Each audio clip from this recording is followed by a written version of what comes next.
मैंने सुना नहीं, मैं यूएस टॉप 10 सुन रहा हूँ आजकल। अरे तुम्हें गोरखपुर महोत्सव में जाना चाहिए, इधर उधर की बातें कर रहे हो। कोई तो जाए बैठे कुर्सी में। गलती दोनों सबसे थी, तो हमने अपनी टीम बदल दी। आपको इस बात की क्यों चिंता है? नहीं, अगर आप बीजेपी की गुप्त मीटिंगों की हमें बता दो तो हम आपको संगठन बता देंगे। अब वो अपना एक पत्रकार साथी हेडक्वार्टर गया तो था, देखा नहीं एडीजी से क्या हुआ गया था। इसलिए तैयार रहिए आप भी, हम लोग तो है तैयार कि भारतीय जनता पार्टी जब मुकाबला नहीं कर पा रही है तो पुलिस को आगे कर रही है, जब उनके पास जवाब खत्म हो जाता है तो पुलिस को आगे कर रहे हैं। सवाल ये है, सवाल भाषा का नहीं है। अरे आप ही ने कहा कि शुभ दिन में ही काम करना। आप में से कुछ साथी हमसे मिले, उन्होंने कहा कि अगली बार शुभ दिनों में ही काम करना।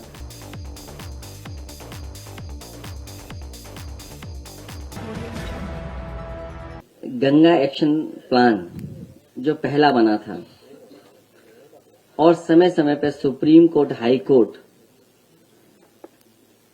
और समय समय पर अखबारों में पढ़ने का मौका मिलता है, उसमें यही दिखाई देता है कि अभी तक के जो प्रयास हुए उससे मां गंगा साफ नहीं हुई है। जब तक उसकी सहायक नदियां, जुड़ने वाले नाले, उनकी गंदगी नहीं खत्म होगी तब तक मां गंगा साफ नहीं होंगी।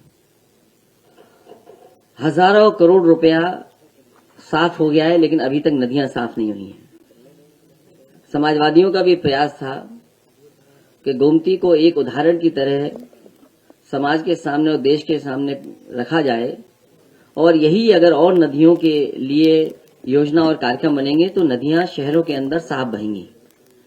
हमारे जितने भी शहर बसे हैं वो नदियों के किनारे बस गए, और जब बसे थे तब नाले और कोई सीवेज का ट्रीटमेंट का इंतजाम नहीं था, जिसके कारण सीधा सीधा जो कुछ है शहर का गंदा पानी, गंदगी सब नदियों में जा रही है।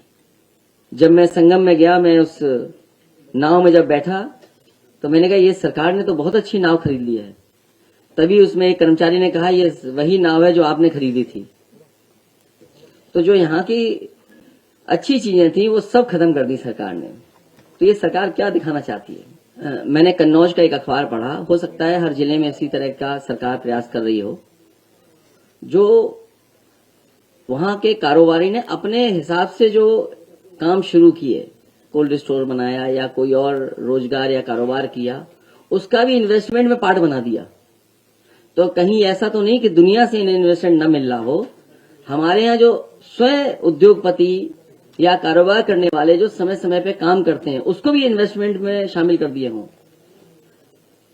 सरकार को ये बताना चाहिए कि पहले इन्वेस्टमेंट में आखिरकार कितना जमीन पर पैसा आया है, उतरा है।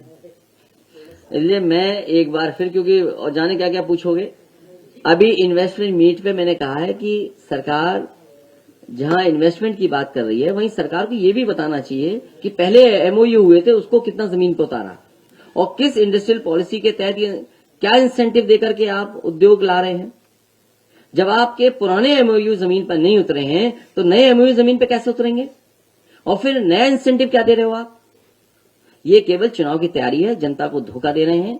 और जब लाखों करोड़ का इन्वेस्टमेंट बता रहे हैं तो ये बताएं कि इतने इन्वेस्टमेंट के आने से कितना रोजगार सृजन होगा। आखिरकार रोजगार सृजन कितना होने जा रहा है? और पहले जो घोषणा पत्र में लिखा था करोड़ों रोजगार नौकरी, उसका क्या हुआ? इसलिए आप भी कंफ्यूज मत होइए, आपको बहुत अच्छा पैकेज मिलेगा, बहुत अच्छी चमक धमक दिखाइए, जमीन पे कुछ नहीं उतरेगा। राहुल गांधी का समापन होने जा रहा है श्रीनगर में।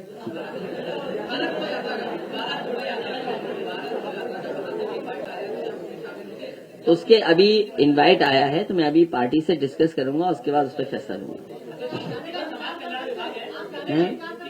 अरे तुम्हें गोरखपुर महोत्सव में जाना चाहिए, इधर उधर की बातें कर रहे हो। कोई तो जाए बैठे कुर्सी में। क्या सरकारी पैसा ऐसे ही बहा दोगे?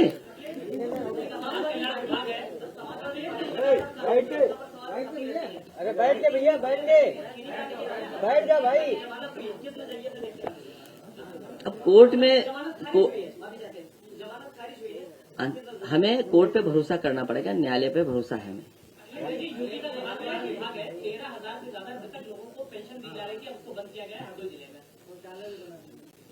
अब इस तरह के अगर आंकड़े आ रहे हैं तो न जाने कितने लोगों को और मिल रहा होगा और जिलों में। अखिलेश जी बसपा के प्रदेश अध्यक्ष हैं विश्वनाथ पाल, उन्होंने कहा है मीडिया से बातचीत करते हुए कार्यक्रम में कि अगर प्रदर्शन करोगे तो जेल में डाल देगी सरकार। इस तरह से आप मुझे जानकारी नहीं उनकी। अब वो अपना एक पत्रकार शादी हेडक्वार्टर गया तो था, देखा नहीं एडीजी से क्या हुआ गया था अभी। इसलिए तैयार रहिए आप भी, हम लोग तो हैं तैयार।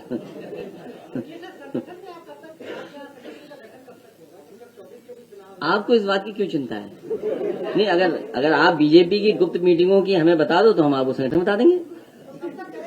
नहीं, आप हमें गुप्त बैठकें जो हो रही हैं उनकी बात बताइए ना। नहीं, आपको इससे क्या लेना देना? आप बहुत जल्दी बन जाएगा, शुभ दिनों बनेगा। आज शुभ दिन है क्या? अरे शुभ दिन आने दो भाई, आप ही कहते हो कि शुभ दिन में काम किया करो। अच्छा, आप ही ने कहा कि शुभ दिन में ही काम करना। आप में से कुछ साथी हमसे मिले, उन्होंने कहा कि अगली बार शुभ दिनों में ही काम करना, तो अब उसी का इंतजार कर रहे हैं। नहीं, वो अलग अलग जगह से पूछोगे तो अलग अलग तरीका बताते हैं। तो जिनसे हमने पूछा उन्होंने एक तारीख बताई है, उस दिन आपका पूरा संगठन तैयार मिलेगा, उस दिन से बनने लगेगा। मैंने सुना नहीं, मैं यूएस टॉप 10 सुन रहा हूँ आजकल। आपने कन्नौज में कहा कि महिला को गिरफ्तार नहीं होना चाहिए, लेकिन भाषा बदलनी चाहिए, चाहे समाजवादी पार्टी की भाषा हो चाहे बीजेपी की भाषा हो।